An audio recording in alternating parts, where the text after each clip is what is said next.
kalo, wanyama kalo, tababa wali, tababa wali.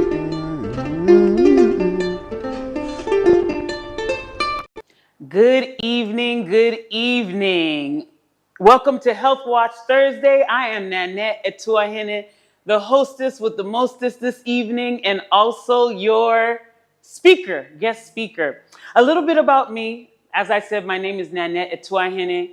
I was born to two parents who are from Kumasi, Ghana, grew up in the States, born in Brooklyn, New York, raised in California. And a little bit of background.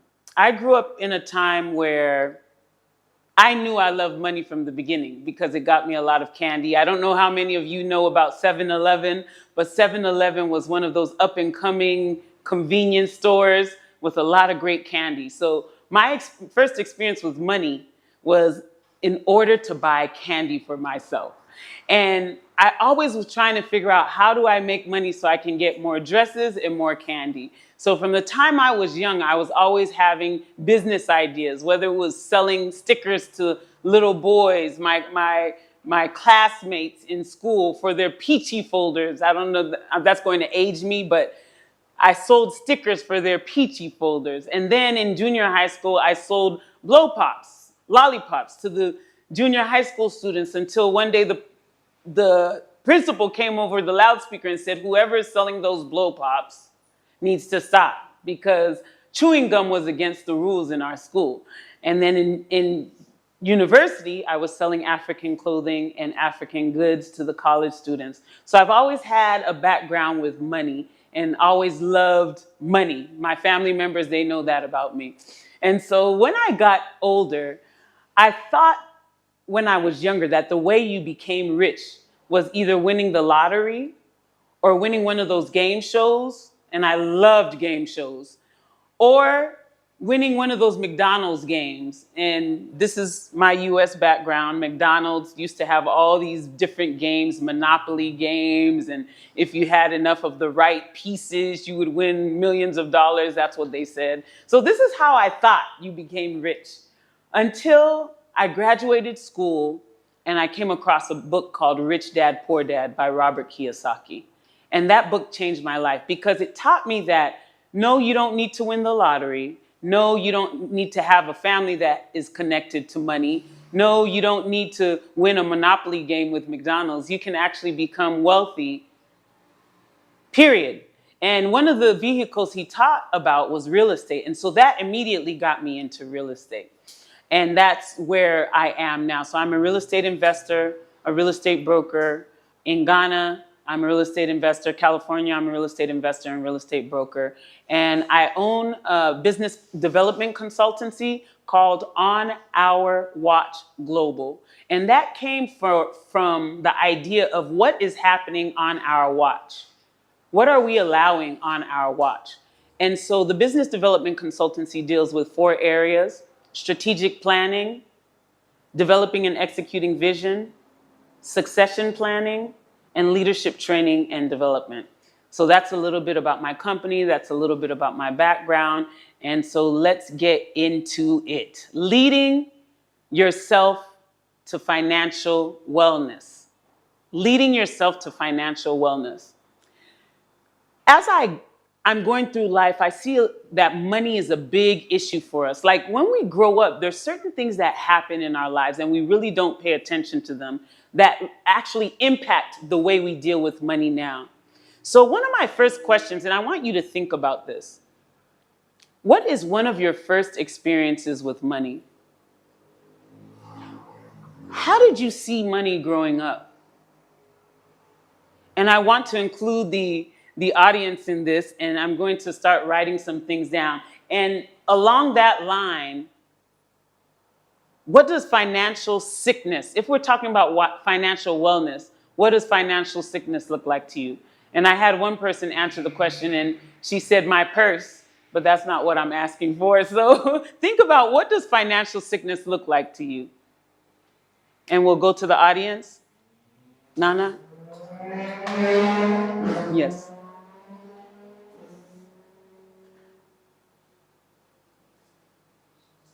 Yes. What does financial sickness look like? Give me a few words. And my name is Princess Ekuya.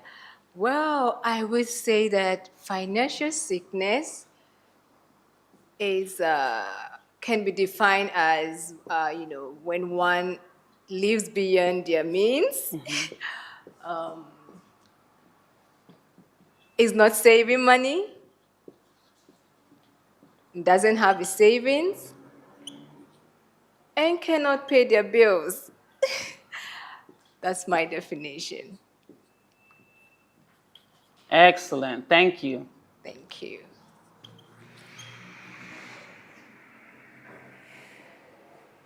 All right. So financial sickness. If we're aiming for financial health, we have to know what the sickness is. So that's the root, okay? So these are some of the things that we talk about when we talk about financial sickness: living beyond your means, no savings, you're not able to pay your bills. So I want you to think about, what did money look like in your home? I can give you some background for me. For me, money looked like my mother and father. When they had issues, it usually was discussing money. So I know for me, watching that growing up, watching how money was such a touchy subject, growing up, I used to have problems freely talking about money, freely talking about if someone owed me money, what the price of something was, anything like that. I would feel uncomfortable, or I'd feel like a battle was about to happen just because we were talking about money. So I want you to think about your first experience with money. How did you see money growing up?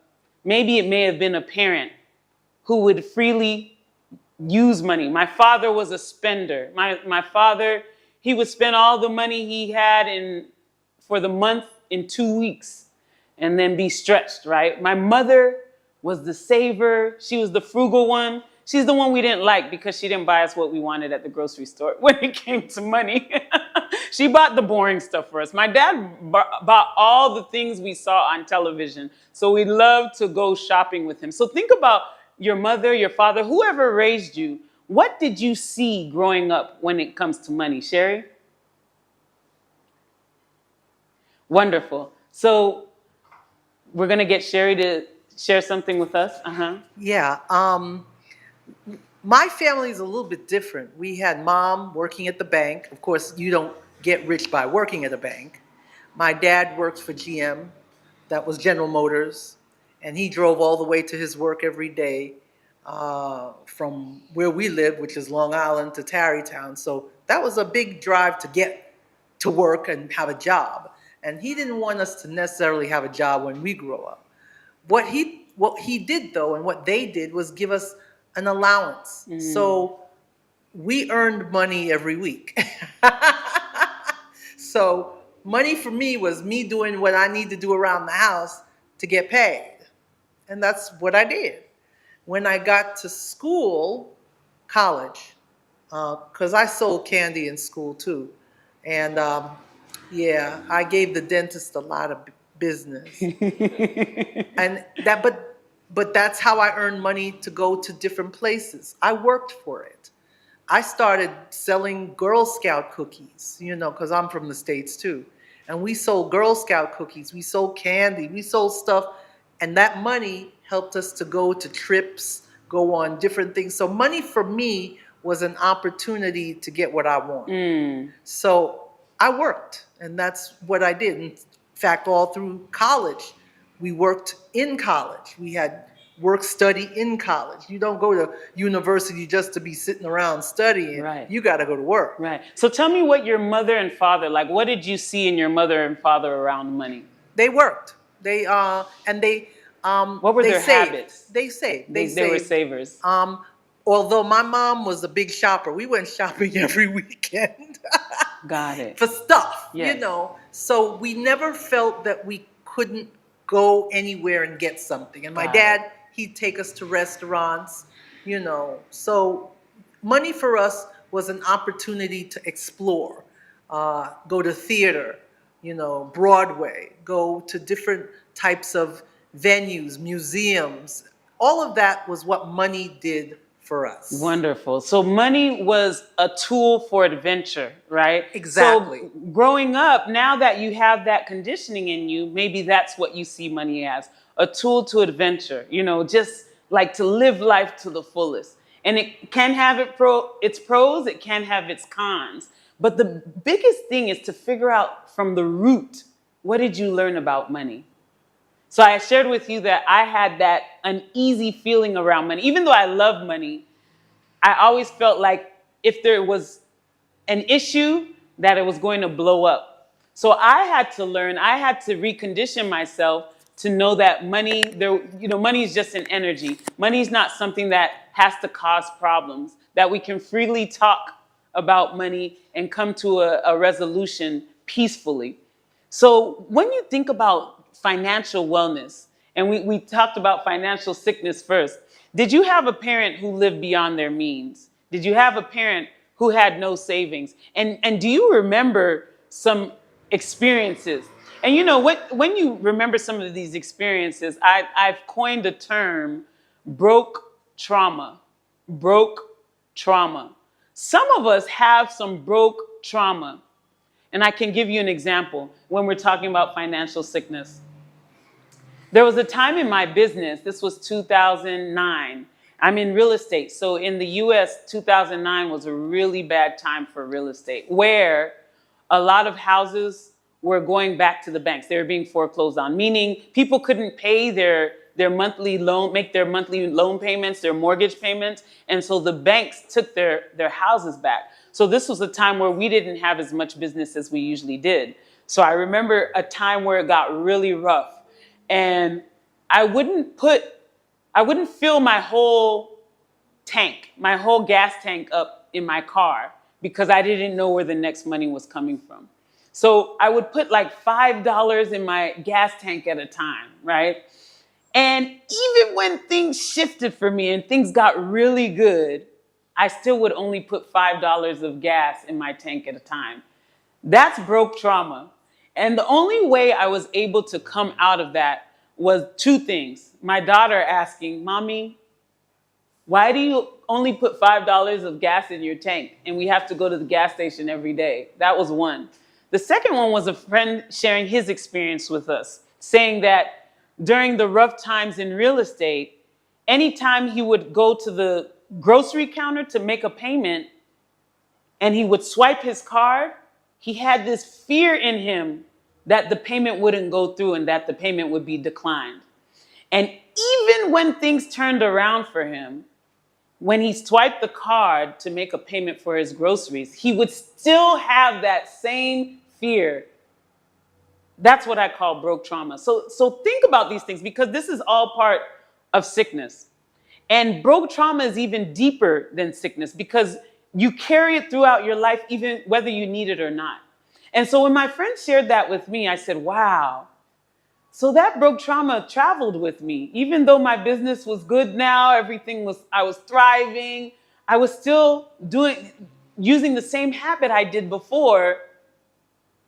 Everything got well again and I was financially well. So think about the broke trauma. I've had other people from the islands, friends from the islands, who said they had broke trauma and their children didn't understand them because their children didn't come from that broke trauma. And so they would say, "Mommy, why are you acting like this? Why are you so stressed out about money? It's no big deal." And she realized that she had broke trauma because she grew up in a household where money was always an issue and money was always tight. So even though she was a vice principal doing very well in life, she still had those habits that her children would look at strangely because they didn't have the experience she had. So look at the broke trauma experiences that you've had and see where, okay, I may be doing this one thing and it's not useful anymore. And it came from an experience I had in the past, but I no longer am living that experience. And this is another piece of financial sickness that is even deeper than living beyond your means, no savings, can't pay the bills, right? Because this is conditioning that you're using in your life, whether you need it or not. So when we talk about financial wellness and we go to the root, financial sickness, we look at what conditioning do you have as a result of watching your mother, your father, anyone you grew up with? What were their habits? What did you like? What did you dislike? I know there's some other people out there who may have disliked, like me, their mothers being tight with money, right? And so when you grow up, you say, I'm not going to be like that.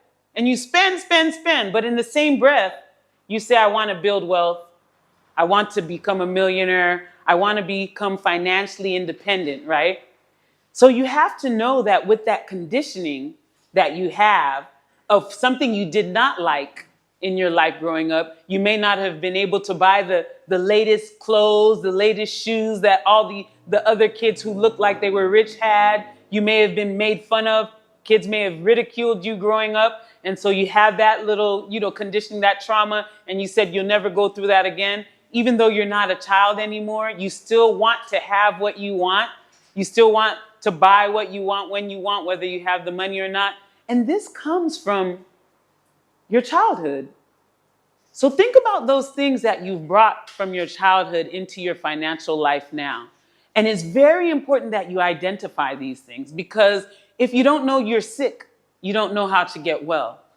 So sometimes you have to look at what are those things that I took from my upbringing that may not be serving me anymore on this road to financial wellness, on this road to financial wealth, right?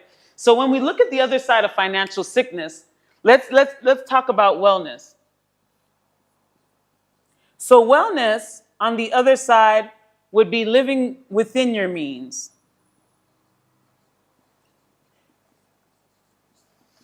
Okay, so living within your means.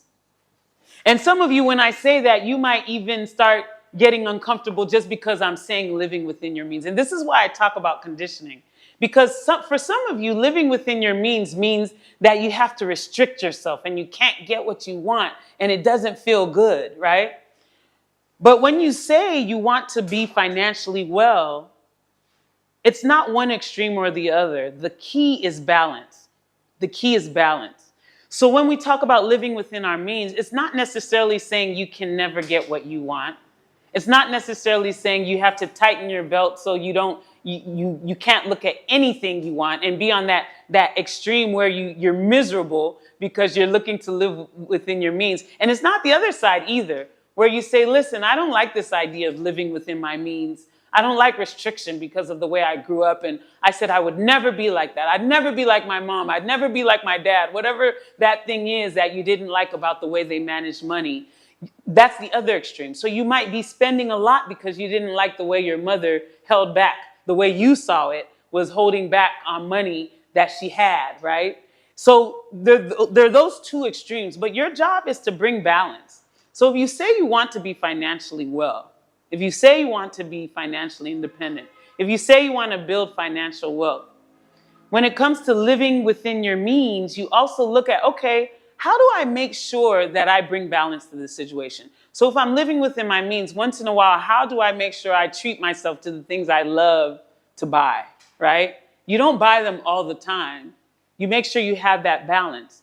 Because at the end of the day, becoming financially well does require sacrifice. And that's part of being a leader and leading yourself to financial health. Is being able to sacrifice some of the things that you absolutely think you want for that longer term vision of financial health, financial wellness, financial independence, financial freedom. So look at some of these things. Next, no savings. So this means you have a cushion, right? So let's say, and let me backtrack because a lot of you out there don't even know what you're spending your money on. So let's start there. When we talk about a cushion, we're talking about how do I make sure I have enough money to cover my monthly expenses. But if you don't know your monthly expenses, you don't know what to save. So one of the things I do, and this is just in my phone, I have a notebook in my phone, and every time I spend money, and it may not be every time, it may be the next morning, I go over my day and I walk myself through my day and see where I spent money, and I put it in my phone just to keep myself conscious of what I'm spending and just to keep in that habit, that discipline, because it does require discipline to build that financial wellness, to build that, just like physical wellness. It requires well. Same thing for physical health goes for financial health. So just making sure you're tracking what you spend. What am I spending my money on? But then when I track it, I'm like, oh, no, that was me. I spent it.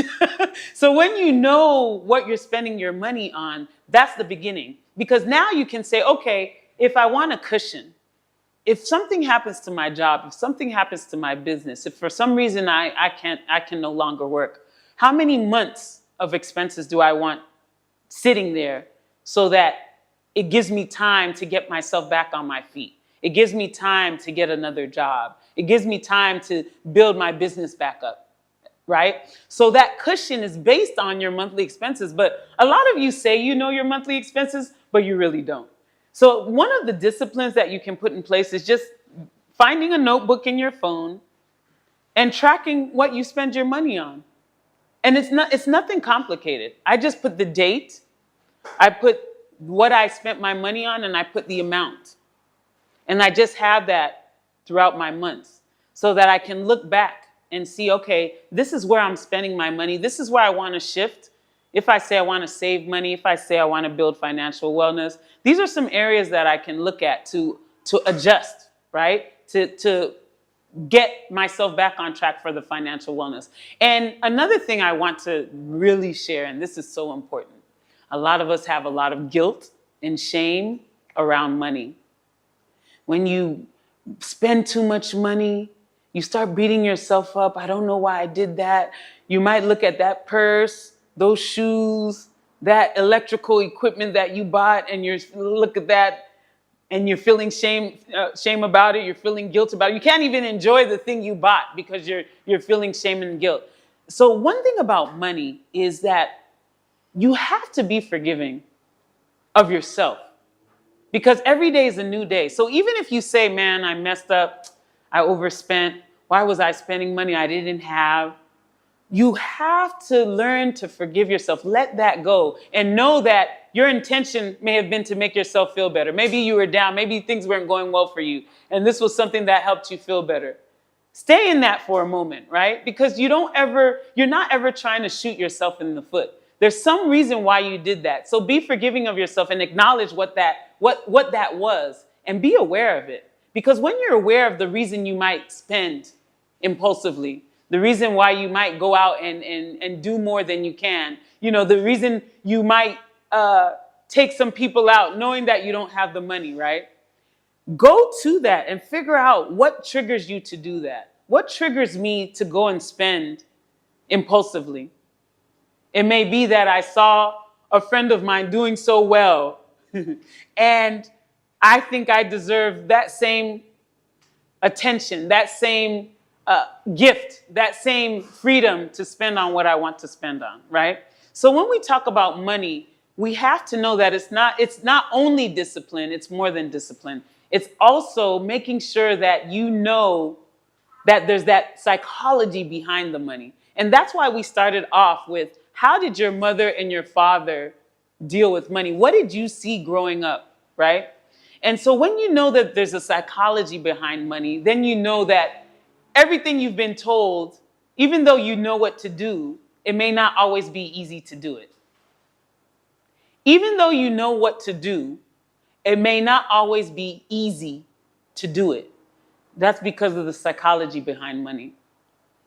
One thing that I'm learning is that when I have a plan for my money, I not only plan what I know I'm supposed to do, I also plan for my psychology. I also plan for, okay, I know I'm supposed to write these expenses in my phone, but what happens when I don't do it? The reason I might not do it is because my money's running out. And so I stop looking at my money because it's running out and I don't want to look at it at all, right? Look at the psychology behind your money when you're making plans for your money so that you're prepared, so that you don't keep shooting yourself in the foot, every time that you try and go on this journey you want to make that way to financial wellness. So not only make the plan for your discipline, but also make the plan psychologically. Because a lot of money is psychological. And one thing I always do is I might bring out maybe 100 CD bill, because we're in Ghana. So 100 CD. I may bring out a bill and I ask people, what is this? And they'll tell me it's money. They'll tell me it's currency. They'll tell me this. And then I laugh and I say, no, what is it really? Take all the labels off and what is it really? And people will start laughing. It's paper with ink, right? Because we're a cash-based economy in Ghana. And I say, yes, it's paper with ink. So why, when you have a lot of it, you feel happy? This paper with ink. And why, when you have a little bit of it, you feel like something's really wrong with you, right? And this is why I'm talking about psychology. The psychology has taught us that when we have a lot of this paper with ink, we should feel great. When we have a little bit of it, we should not feel so great. So when you know money is mostly psychology and maybe 20% discipline, then you start dealing with the root of the financial sickness that you're dealing with. So for me, it was looking at, like I said, my mother and my father, right? And one thing that was really key for me in looking at the psychology behind money was my father. I remember my father always saying it's not good for women to like money, right? So because I kept hearing that and I loved my father, right? I never wanted to be that woman who was looking for a man with money, right? So when I was growing up, they called that woman a gold digger. So in conditioning, the conditioning I received, what was I going to end up with? I was going to end up with a man who didn't have money because of the conditioning, because I wanted to please my father. I didn't want to look like a gold digger. But when I got older, I realized, what am I supposed to be digging for? Crumbs? No, I'm supposed to be digging for gold. So that shifted my relationship with money. And I no longer was trying to avoid shame of being a gold digger, but looking for somebody who learned to manage their money, that I could partner with and we could build something great together. So this is why conditioning is so important around becoming financially well. Really take time to look at, what did my mother do? What did my father do? What did my grandmother, whoever raised you, how did you see them dealing with money? And did you like it or did you not like it? And because of that like or dislike, what am I doing now today in my life? And is it working for me? Is it serving me to become financially well? These are the questions you must ask yourself when you say you're committed to becoming financially well. Okay? So another thing I wanted to go over was we talked about your conditioning, what you learned from those experiences. Okay, so the final thing is your vision. A lot of us haven't even really looked at what we really want in life. So beyond the money, a lot of us are taught we should just have a lot of money, but we really don't know what we want this money for. And this is where vision comes in. So when we talk about leading yourself to financial wellness, the beginning is vision. The beginning is vision. So what is your vision for life? Start there, because a lot of times, like I said, we're just taught we're supposed to have a lot of money. But if you don't know what that money's for, you're just living someone else's life. And you're not really looking at, okay, what would I love to build in my life? I remember as a real estate broker, I was always looking at the most successful real estate broker. So whatever they did, I considered that success. And I never took time to figure out what I wanted in my life. I never took time to say, you know what? This is what I would love for my health. This is the kind of health I would like. Maybe I'd like a chef, right? A vegan chef who could cook for me. Maybe with my relationships, I would love to treat my aunties, the elders in my family to some trips. Maybe for my career, my business, I want to make sure I expand it to touch more people in life, right? To make sure I impact more lives. So knowing that and having that vision is the beginning before you even look at the money. Because remember, if you had $1 million, if you had 1 million cities sitting here right now, it's not doing anything. It's just there. But what you do with that is what is important. So take time to figure out, what does success look like to you? Not what success looks like on social media. Not what success looks like within your family, what your family told you is success. What does success look like to you in the area of health? What does success look like to you in the area of relationships, the relationships you have with yourself, the relationships you have within your family, the relationships you have with your friends, your community. What does success look like in your vocation? Whatever you do for a living, what does success look like there? What does success look like when it comes to time freedom? What does success look like when it comes to money freedom? You build that vision. I can't tell you what that is for you, but it's very important that you get in touch with that. Because if you don't get in touch with that, and this happens to a lot of people, they make all the money and they're unhappy because they were following someone else's idea of success. I remember my father in his 60s. Finally, he's at the point that he'd been striving for his whole life. He has all the money. He said, Nana, he said, when I was young, I was looking for this money all the time. He said, now I have the money and it's like, it's nothing. You don't want to get there. So your job is to figure out, what is your vision? What is your vision? And it's not just chasing money, because once you get the money, you feel lost because now you have it, now what? But when you have a vision and you keep expanding that vision, now when you get the money, you always have something for it. You always have a place for it that satisfies you. You know, they say success is getting what you want. Happiness is wanting what you get. Success is getting what you want. Happiness is wanting what you get. If you have no vision, happiness isn't there because you're living someone else's life. You're living someone else's idea of success. You're living someone else's idea of happiness. And a lot of us think we have to live someone else's idea of happiness because we want to look good to them. We want to look good to them. And that's another place where you can really become unhappy, is when you're not really figuring out, what does success look like to me? Not to look good in someone else's eyes. What does success really look like and feel like to me? And sometimes you have to step away from the crowd once you figure out what that vision is. I have a friend who's really hardcore around his finances because he's really committed to financial wellness. And he remembers when after his wedding, him and his wife went to go work on their properties. And everybody was like, hey, you're supposed to go on a honeymoon. He said, no, that's not my idea of success. His family they all thought they were crazy. But those two as a couple, they knew what success was to them. Success was building property that they could rent out to people so that they can live the life that they want. And so they followed that path. They didn't follow the path that their family members thought was right. And they did what was in alignment with their vision, what was in alignment with their mission, regardless of their family laughing at them. So this is why I say financial wellness isn't just about money. It's also about psychology, because a lot of you out there are living other people's lives because you want to look good to everybody. I'll say it again.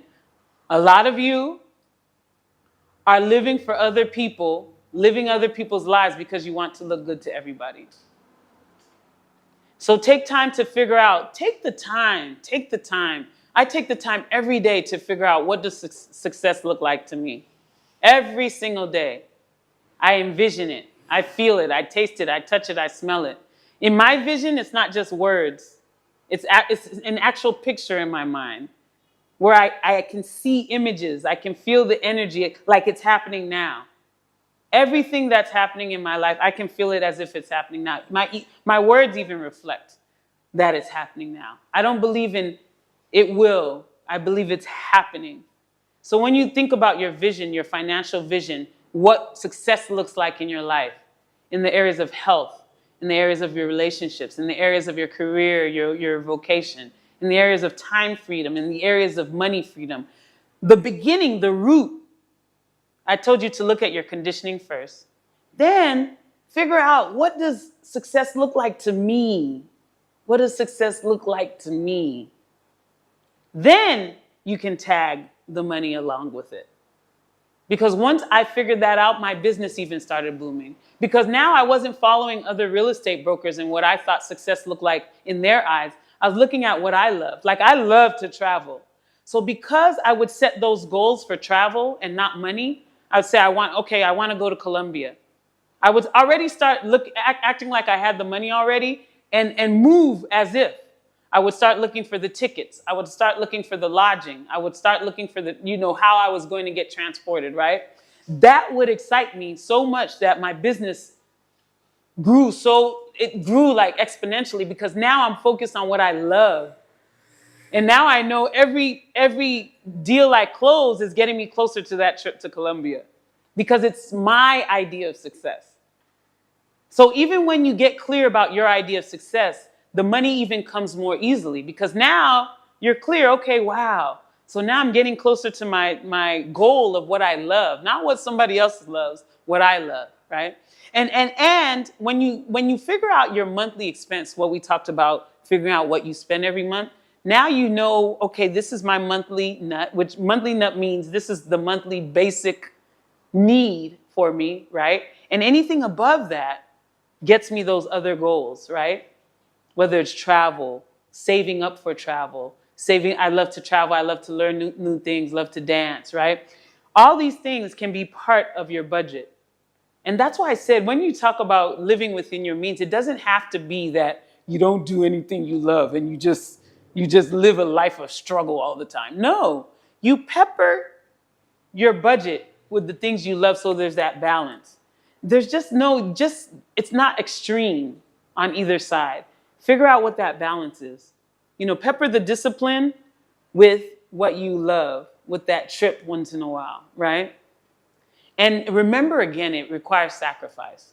And sacrifice means it requires a change in your behavior.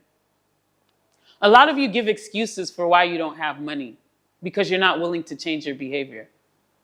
When you're willing to change your behavior, that's when you build that journey, that momentum to financial wellness, because it requires behavior change. Everything you've done up until this point, right here, right now, has gotten you to where you are right now. So if you want to go to the next level, it requires a behavior change, because everything you've done has gotten you to this point. So to get to the next level is going to require something new and a shift in your behavior, your behavior.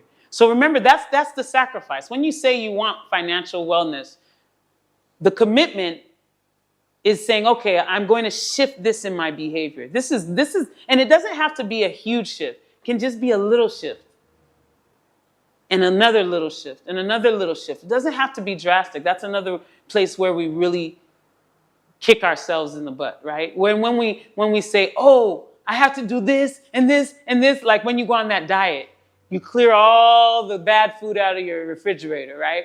And now it's all this healthy food, right? Until the day you mess up and you go outside and then you buy that candy or whatever, and then you feel like, oh my God, I've blown it. And you act like there's no going back, like there's no new day, right? Know that every day is a new day. So even when you do make that little mistake, you have another opportunity. Every day is a new day. So this is why I say it doesn't have to be drastic changes in your lifestyle. Just take little bits and pieces. Like I said, we're in Ghana, so you might be putting like 15 cedis a day aside as a habit, right? If you miss a day, you just get back on it and you keep putting it aside. That's just a change in lifestyle. It's a small change, but it makes a big, big difference. So figure out what change you can make in your lifestyle to get you on that journey to financial wellness. Figure out what you're going to shift in your mind first, and then in your habits. Stop making excuses for why you're not good with money, because we all have it in us. We all have it in us to do well with what we've been given, because we've been given this to be a good steward of it. And being a good steward doesn't mean that you never make mistakes. Being a good steward means that when you make a mistake, you clear it, you clean it up. So if you're just tuning in, I'm Nannette Atuahene, and this is the Thursday Health Watch. And this is something we do every week at the New Earth Health Food Store in Ogbojo, Ghana, for those who are watching from outside of Ghana. And we're here talking about leading yourself to financial wellness. And so I want to take some questions. We have an audience behind us you all can't see, but I want to take some questions. Think about where you are right now and where you want to be. And what is that gap? And what question do you have to fill a little bit of that gap? So I'll take some questions from the audience. Yes.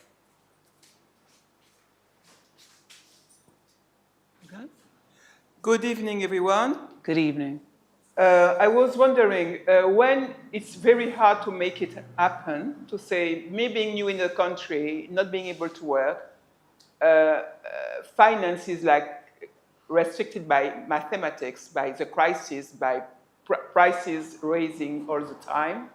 So I know that spiritually it's good to project yourself to better tomorrows, but at the end of the day, like, you know, the best, the experience I am thinking about in this country, you got all your money you have saved for something that is food or rent, and then immigration take all, you know, and then you still got to eat, you still got to, so you are on the edge or even more all the time to say, I am not going to shops or this kind of things. There's things people are doing around me that I will never think about doing it. So I am not complaining. I'm just saying that what you are saying is amazing for people who got maybe salaries or incomes or something coming every month. But some people who got no regularities or who got very low incomes, it's just another science. Yes. And so before I answer this question, and this is a great question because a lot of people have this question.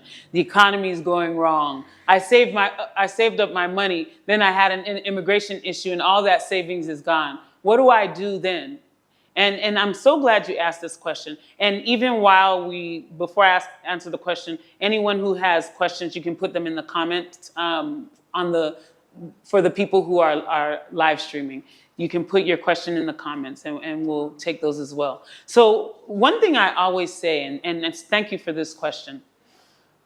When it comes to money, and this for me is like mental, spiritual level of money. What I always focus on, even when money is tight, is how can I add value to other people's lives? How can I leave them better than I came to them? And what are ways that I can do that? So for me, whether I'm able to work in Ghana, I'm not able to work in Ghana, there's a way for me to work with other people who do have means to add value to them, to add value to the projects they're working on, to add value to anything they're doing, and to own that, to say, listen, this is my aim. My aim is to leave you better than I came to you. I see that you're doing this business. This is what I have to bring to the table. How can we create a win-win situation? And this is why I talked about at the beginning, not being afraid to talk about money. And this is why I talked about at the beginning, your conditioning. Because a lot of us, because we come from that background, or we just may be in a tough spot right now, our conditioning gets dented and we start getting that fear in our system. And then all of a sudden, everything good coming to us, we're blinded because of that fear or that doubt or that restriction, right? And so what I do there, and I've done this myself, right? I make sure I surround myself with people who have that mindset of expansion. I may even go to my friend and say, man, my mindset's not too good. Can you come over here and talk to me? I just need you to talk to me to help me expand my mind. Because right now I'm really restricted around my mindset and money. And I have friends around me who say, who get me back on track. Because at the end of the day, like I said, even though we think it's physical, it really is psychological. So when you sit in that restriction and you sit in that fear, it just keeps compounding and compounding. But when you focus on how can I expand and how can I leave people better than I came to them, then everything else around you expands. Because money is not compartmentalized. It affects everything. So when you learn to focus on how can I add value to people's lives, how can I make their project better? How can I make their project more? That's when things start coming to you. And I have a friend, he likes to call me a philosopher. I say, don't call me a philosopher, call me a practitioner. Because everything I'm sharing with you is what I practice. So that's my answer to your question. Start thinking about how can I add value to people's lives? Because there are always going to be changes. There are always going to be recessions. There are always going to be problems in the economy, right? But your job is to figure out what's going on in the economy. I can give you a quick story. During COVID, everything got shut down. My business, everything got shut down. And so what I had to do, I had to isolate myself from social media because everybody was talking about COVID. And my goal was to figure out how to become financially well. So the girlfriend who was always talking about COVID everything, I wouldn't answer her phone call. So what I had to do, I had to look at, okay, how am I going to do something for myself in the midst of this crisis? And I thought to myself, I said, money is always flowing no matter what. So I had to think every morning, this is what I was doing. I was listening to things online that were keeping my money mindset correct, right? And finally it hit me.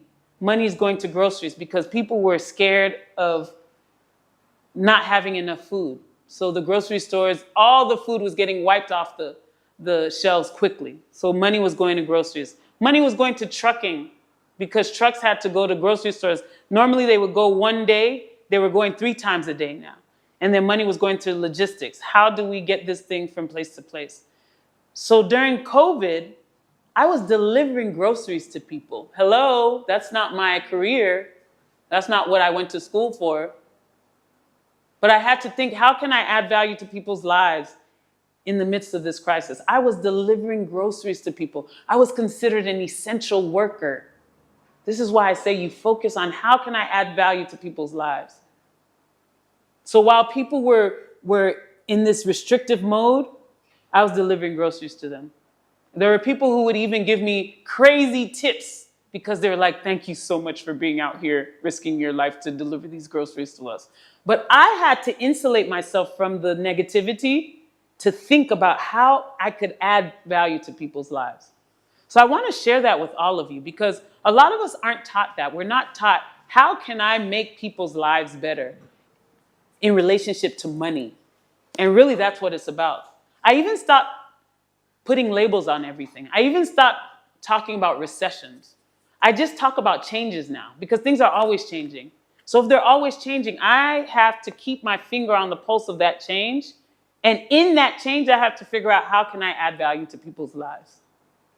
So when we talk about money, we really talk about how are you adding value to people's lives? That's with the phones we have, they're adding value to our lives. The person who's making billions from this phone is because it added value to my life. I'm able to do, it's not even just a phone. It's a notebook. It's a radio. Everything is in this phone. It's adding value to people's lives, and that's where the money comes from. So always be thinking about that. Any other questions? You want to hear something funny? It was a Nigerian businesswoman that said, Nigerians don't see problems, we see business opportunities. Thank you. It's almost the same thing you're saying. They're just saying it a little more. Thank you, thank you, thank you. That's it. I didn't see problems, I saw opportunities. Because I had been in a market before where my mindset was totally different and I got sucked into all the negativity and ended up broke. And I said, that's not gonna happen to me this time. I learned from that experience. I said, no, I'm not gonna do that again because that didn't work that last cycle. So that's why I shut everybody out, because I remember the last time I was watching all the news. I was watching all the social media. I was feeling paralyzed. I was feeling like I couldn't do anything to make money, right? And I ended up broke. So this time around, I said, no. I'm changing the way I think. I'm changing the way I do things. And I'm going to insulate myself so I can figure a way out of this challenge. So any other questions? And can you look at the comments to see if anyone has any comments? Okay, wonderful. All right, so closing out, I want to make sure you know every Thursday we have the Health Watch. Today we were talking about leading your financial health, leading yourself to financial wellness, financial freedom, financial independence. And like I said, it starts with looking at your conditioning, then looking at how that conditioning is affecting your life right now, then figuring out what's working, what's not working. What behaviors can I shift? What little small changes can I make in my behavior to money? And then figure out what success looks like to you. Get clear about that. Write it down. Then attach the money to it and figure out what money is required for you to get there. Because once you get clear about your vision, your mission, and you tap into that every day, and you see it, you can feel it, taste it, touch it, smell it, all the ideas that are required for you to accomplish that vision will come to you. And like I said, it's not a philosophy, this is practice. Question. So what do you listen to? You said there was times when, is it like some different affirmations, some you can pull up on YouTube?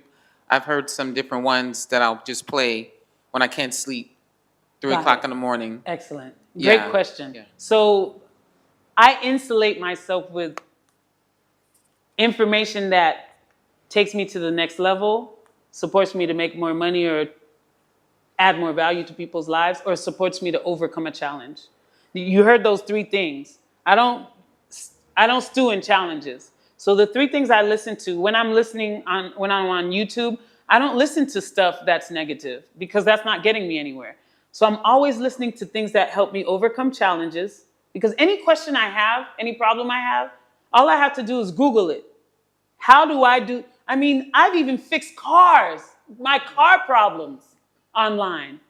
This is what I'm telling you. So everything online is, how am I going to overcome this challenge? How am I going to take myself to the next level? How am I going to make more money or add more value? That's what I'm always watching. So whatever that is, that's what you're doing. I don't waste time on nonsense. Honestly, I'm telling you. Because I know how important it is to keep my mind sharp on every level, not just financially, just for everything I'm doing. Even being here in front of you right now, my mind had to be sharp for me to share what I'm sharing with you. My mind had to be always growing and learning so that I could share what I'm sharing with you. So I do have a course that is called Journey to Financial Wellness. It's a 4-week course. So anyone who's interested in it, Nannette Atuahene, On Our Watch Global on Instagram, On Our Watch Global, ONOURWACHGLOBAL, On Our Watch Global on Instagram, onourwatchglobal.com. If you're interested in working with me, the journey to financial wellness, you can reach out to me. We'll talk about what it takes. We'll talk about what's involved, and then you can figure out what you want to do from there. But that's what I have to offer. And also, I told you my business, we have programs on leadership training and development, succession planning, strategic planning for your business, and how to develop and execute your vision. So this is the work that we do. So thank you so much for being here with us. Is there anything I need to cover before we close out? All right, so we're good. So thank you so much, and we look forward to you giving us feedback. Put it to the test and let me know what you got. All right, have a great, great, great evening. Wanyama kalo, tababa wale.